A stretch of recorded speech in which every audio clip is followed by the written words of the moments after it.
up guys, welcome back to another video. Today we're going to be doing something a bit more different, I guess. I don't really know how to put it into a particular word. I guess it might be helpful in some sense, but it's something I kind of wanted to show you guys as to how I actually sort out my cards, as you guys already know by the title.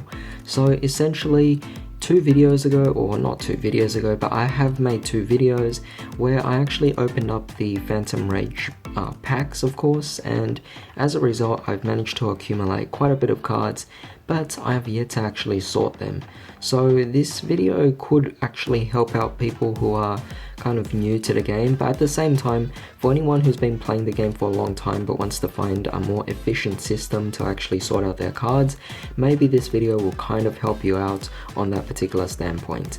This will also kind of guide you into becoming a slightly better player by actually incorporating a bit more text into your deck by using cards that are quite unusual. But with that being said, here are all the cards that I actually have. This is all the commons, this is all the supers, and this is all the ultras and secrets as well. So the great thing about the way booster boxes are now done in Yu-Gi-Oh is they've taken away rares, which is absolutely fantastic. Of course, it's definitely making it a lot easier to pull the cards we need. However, it does actually make super rares quite difficult to pull. You're not going to guarantee that you'll actually get every single super in the set, even after getting almost 2 boxes worth of actual cards here, or opening up almost 2 boxes worth of packs.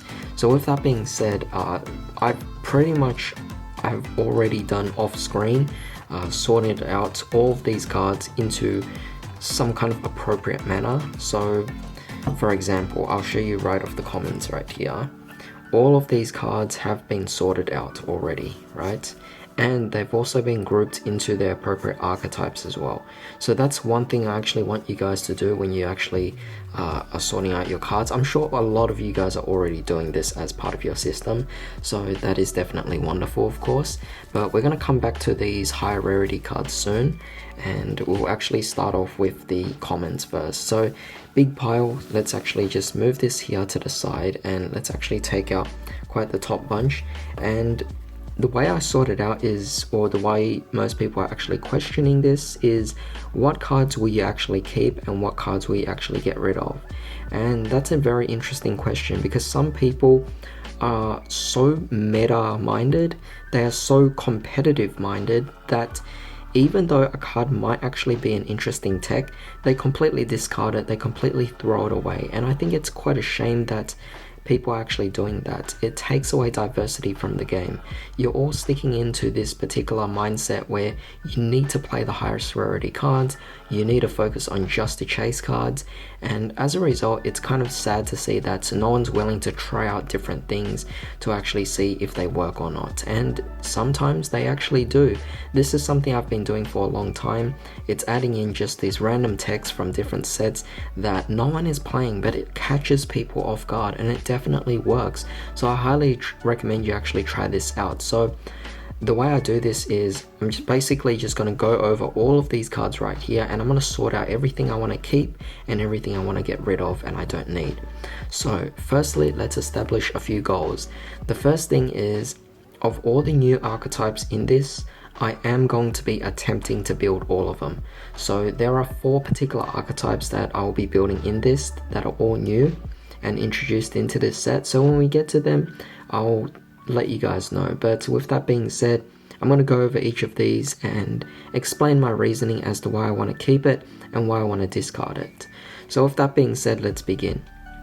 Firstly, over here we have our Awakening of the Possessed yugioh. Now this card here, I managed to pull quite a bit of copies, and this card I'm going to be using in my Charmer structure deck that I have yet to actually open up. So soon you guys will actually see the Charmer deck that I will unbox soon, but this card will definitely go into that deck. So with that being said, it is definitely quite amazing that I have it right here. So I'm definitely keeping it.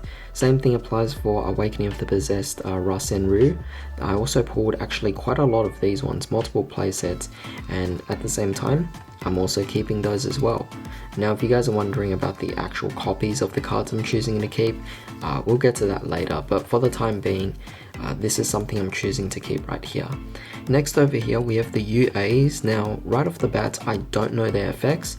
However, I do know that people have been commenting on my videos saying that I should try out these UA cards in my FA decks. Or my FA deck profile. So with that being said, I'm going to give every one of these UA cards a try, and they are going to be cards I'm actually keeping here. So again, I'm moving it to the side to this pile where I'm keeping it. Next, I also have over here the Phantom Knights. Again, I'm also building that, so because of that, I'm going to be keeping it as well. Now, the first of the cards that I might actually be discarding is WilltheReaper Heel Eagle. Now, the reason why I'm actually deciding to get rid of this is because of the fact that, firstly, I don't own a WilltheReaper deck, so unfortunately, I have no use for this particular card. I'm also glimpsing at the effect right here as well. It's very specific to WilltheReapers, so because of that, it's a card I'm choosing not to keep. So I put it in a pile away from the one I actually want to keep. Now the next card we have over here is Raider's Unbreakable Mind. This card can work for both Phantom Knights and WilltheReapers. So because of that particular reason alone, it has some kind of synergy with the Phantom Knights, so instantly I'm going to put it as a card that I will keep. Moving on here, we have some dual avatar cards. Dual avatars were a new archetype that was introduced in this particular set, and because of that, I am actually interested in building it. Considering I've already opened so many packs, I've accumulated a lot of cards, so I'm going to go over all of these and hopefully just put them all where they are. So these are the two dual avatar commons apparently, and we're going to leave a second pile. Doesn't mean anything whatever piles, I'm just making it easier to distinguish. Next over here we have the Infernity cards. Unfortunately, I do not have an Infernity deck, so all of these Infernity cards right here, we're going to be moving away. And look at that, there was so many of it. 4 cards right off the bat that I'm moving, and you can see this bunch of bulk right here that will later go away. Now I also want you guys to remember to do this on a playmat as well, because even though these are technically commons and they don't actually have any sort of value to them, you want to keep it in good condition. So you want to put it on a clean surface, something that will keep your cards in good condition, and when you get rid of it to bulk, you will actually satisfy your customers or your clients. So with that being said, try to take care of these cards even though you're planning to get rid of them. Next we have over here the mutants. So again, similar case, I'm going to keep all the mutant cards as well because I'm going to attempt to actually build them. So this is what we have over here, and there we go. So we have it in a separate pile. Next over here I have the Tri-Brigades, also a new archetype. I'm planning to actually eventually incorporate this into my 5-fist deck, so that would be great. Otherwise I would also be willing to build a pure version of this deck as well. And of course, finally, we have the last archetype here that was introduced, and that is Virtual World. So this is going to be quite a fun archetype as well. And yeah, this is going to be great. So I'm keeping all of these cards because I have some belief that I might eventually be able to build them. So these were the easiest to actually sort out, for the fact that these were actually all, oops, I already messed it up there, but these are all basically archetypal cards. So when you decide on what archetype you want to build, it's pretty easy to get rid of the ones you want to and keep the ones you actually want to. So now we could actually just move these aside because we know that we're keeping all of them. Next here we have the most, well, it's not necessarily the most difficult part of it, but it is a tacky part of it, and that is to sort out the rest of the commons. Now the rest of the commons are difficult because they either are part of an archetype with only one card for support, or if they have some kind of random tech where they're a bit more generic in this sense. So the first card we have here is called Proof Finesse, the Tactical Trapper. So this card's a fiend, it's dark, it's level 4. So it makes me think, what can I actually use this for? Well, right off the bat, you could use trap cards, and it does a bunch of things with normal trap cards as well. The first deck that comes to mind is Layer of Darkness, so instantly I'm going to be keeping this because I have a Layer of Darkness deck. Now I'm thinking maybe I could actually try to incorporate this into different decks, but what decks could I actually use? use? Well, I'm trying to think off the top of my head what decks I could actually use for this. The first two decks that I have in mind is the Sacred Beast deck, where you actually focus on Hamon with this card, so it'd be amazing. But I'm also thinking about Crystal Beast as well. Now, I am quite far away from actually being able to build Crystal Beast, but this card is a good card to actually save up, so that's what I'm going to do. I don't see any use with this particular card. It just doesn't seem like something I would use. Maybe if I was playing Mermails, but I don't own a deck, so because of that, it's going away. So it is quite interesting, but at the same time, I have no interest in the Cupid archetype. It's an interesting card for that particular archetype, but as for the whole archetype itself, I have no interest, so putting it away. And the one thing I also have been doing recently is I'm being a bit more strict on myself because I want to whittle down my collection as much as possible as well. Now, this card is definitely quite a gimmicky card as I'm reading the effect, so as a result, I do not see this card worth playing.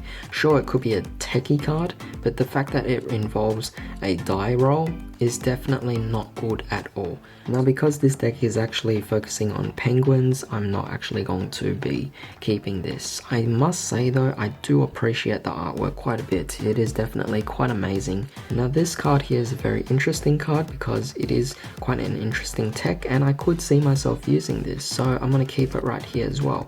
I don't necessarily own a Dogmatica deck. I do have intentions to hopefully build it.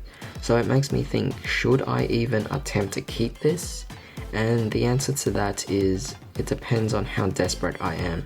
And for me, I think that my desperation to build the deck, or my desire to build the deck, outweighs my desire to not build it. This card is kind of like a Monster Reborn for Fiend decks. I could see myself using this in DDDs. Could be quite interesting because it's like a Monster Reborn, and it's an extender that allows you to actually send something to the graveyard.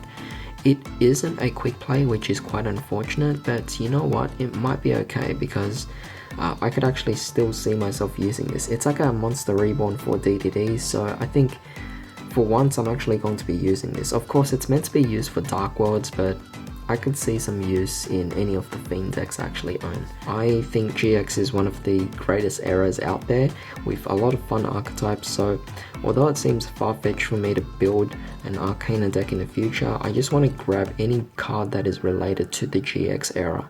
So because of that, I'm going to actually, oddly enough, keep this card even though I know I'm not going to play with it anytime soon. Instantly, I'm not going to be building for hires, so quite easy for me to actually put it away. It seems to be quite specific to for hire as well. This card does sound quite interesting. It is one of those interesting techs because even though it targets, which might seem bad, you could still technically take one of your opponent's monster and as a result just steal it and use their monsters as material. So this card is quite interesting, so that's definitely nice here as well. This card is actually quite interesting because it could technically work in level 1 decks, and I actually do have a deck in mind, but I don't want to reveal it to you guys just yet. So I do see myself playing this.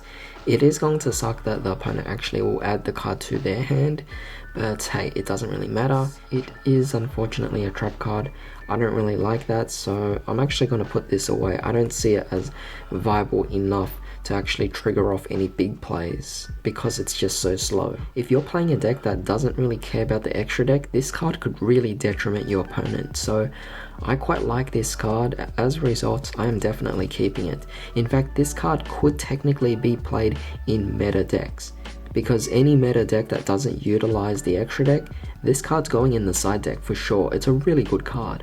I could see myself playing this maybe in a super heavy samurai deck. However, I don't have super heavy samurais, so as a result, I'm not going to be playing with this card, unfortunately. This card is actually quite an interesting tech. It just requires you to take damage, so overall it's a great extension, even though it could technically act as a defense but also a follow-up play on your next turn as well if it survives. This card is definitely something that I don't see to be quite amazing. However, it could actually work in Fire Fists, So its second effect isn't great, but its first effect to summon out really easily could work in Fire Fist to allow you to actually link climb. Do not see myself actually playing this card, so unfortunately it's also going as well. However, next I want to consider now how many of each of these cards do I want to keep. You might be thinking, why not just keep 3? Well, it depends. Some cards you don't really need 3 copies of them. So what's the point of me actually keeping it when I could actually sell it off as bulk to someone else who actually might be able to use it? I see myself only using 1 ever. I mean, it's never going to be used anywhere else, so the rest will go away. Alright, so I sorted out everything. The pile has definitely gotten bigger for everything I want to get rid of, and this is what I have left for what I actually want to keep, so that's great. This is the only card I found to be binder worthy, so I'm actually going to keep it in my binder because I think this card is actually quite an interesting tech. Alright, so next here we have our super rares. We have a lot of interesting cards. We have Gizmek Makami, we have Joyous Melfi's. Definitely very interesting. I don't see myself using this card, so right away it's going. With Gizmek, I don't see myself using it. The Infinity Doom Archfiend, unfortunately nothing. This card actually would actually work because it actually can use Phantom Knights. This card I could see myself using in Megaliths, so as a result I'm going to keep them both. Next here we have Tri-Brigades, we have Dual Avatars, definitely keeping all of these, and hopefully I could actually get more of these in future packs, or maybe I just end up training with a couple of mates. Nefties, I actually have a deck, so that's great as well. Prank Kids Meow Meow Moo, definitely keeping. Virtual Worlds, keeping. All of them of course, and I don't have anything that's more than 3, so that's great. We have these mutants as well. Look at that, I got a playset of this, so that's amazing. And finally we have over here our hollows or our ultras and secrets.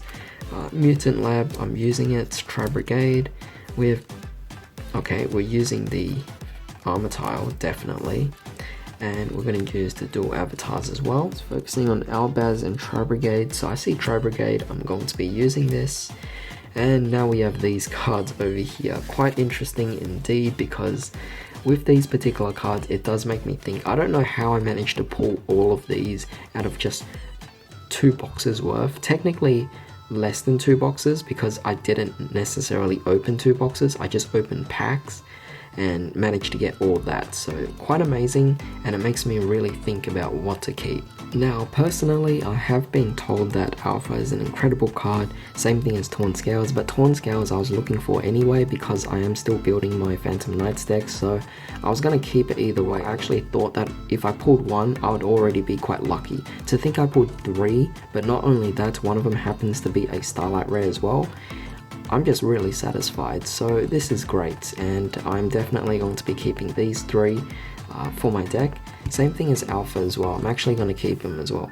Now if it was actually different secrets, I would actually get rid of them because I don't see any of the other secrets I necessarily need unless they were dual avatars, Tri-Brigades, or any of the other archetypes I might need like mutants and the virtual world. But with that being said, these are the cards that I was lucky to pull and I happen to actually need them, so because of that I am keeping it. It's not a great example because I want to show you cards that I actually get rid of, but in this case I got lucky with my pulls, so because of that I am keeping all of these cards right here. I have all of these cards sorted out, firstly by their archetypes and in their numbers of course together, and then after that I essentially go through and cycle out everything that I see myself using and I don't use. After I sort that out, I eventually take out 3 copies or whatever copies I feel like I might need in the deck itself, and I keep it. So ultimately we end up with all of these here that we're keeping, and we end up getting rid of this big pile right here. And that could actually be common to you. You guys might be using more of these as text for your deck, But this is just how I sort out my decks, or sort out the cards I actually get here. And I hope this somehow sheds some kind of light as to how one might actually sort out their cards. So with that being said, I hope you guys enjoyed this video. If you did, definitely drop a like and tell me if you actually want to see more videos just like this, because I don't necessarily have to show you how to sort your cards. If you guys are just interested in seeing me sort out different sets, but of course let me know your thoughts about this particular video. If you have your own techniques on how you sort cards in a more efficient manner, then please share it. It definitely helps everyone else out there. But of course, don't forget to share this video, it really helps, and also subscribe for more videos just like this. But in the meantime, I hope you all have a great day. I'll see you next time.